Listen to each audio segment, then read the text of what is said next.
siya na. Anong balak niya sa Pasko pa? Ate Jessica? Ano yun? Yung utang niyo daw po kay mama. Ay, di umano.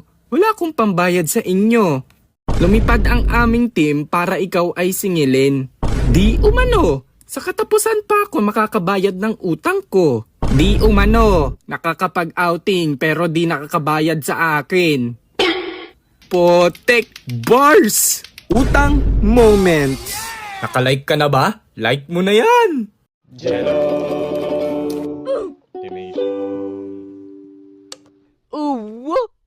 Hindi ko napapatagalin pa. Simulan na natin sa mga Mars nyong palakamusta. Sila yung mga lalapit lang pag may kailangan na. Tapos pag di mo na pagbigyan ni galit pa.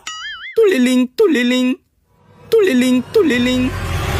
Uy, Mars. Hello, Mars. Napatawag ka. Kamusta ka naman, Mars? Parang alam ko nakasunod niya na. Pero sige, ito okay lang. Kita ko post mo, Mars, ha? Galing kayong Boracay, ha? Sama mo naman kami sa susunod. Ay, wow, may patago. Oo, Mars, galing kami doon. Masaya din. Nakakapagod lang. Buti nga kayo, Mars, pa-outing-outing na lang eh. Pinag-iipunan talaga namin yun, Mars, syempre.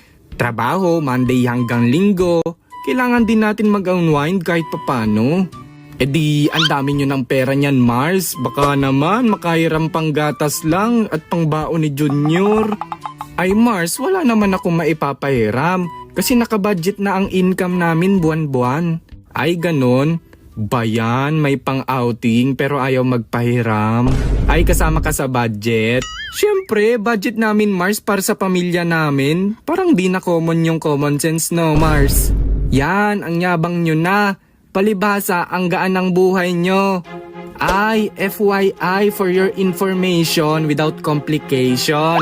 Nagpapakabagod kami para sa pamilya namin, hindi sa pamilya ng iba. Tapos, pag nakakita ng post, mangangamusta bigla. Bongga! Sige na, Mars, magtatrabaho pa ako. Kasi pag di ako nakapagtrabaho, baka mangamusta din ako sa iyo.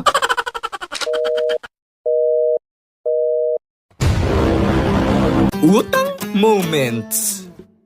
Sunod naman natin dyan yung mga budol mong tropa. Yayayain ka kumain sa kalsada. Tapos sasabihin bigla buo yung pera niya. Sa totoo lang, grabe ba? Parang nagugutom ako, be. Tara, tusok-tusok tayo. Ay tara, be. Go tayo dyan. Ate, isa nga pong order sa Kikiam tas Dynamite. Yung malutong?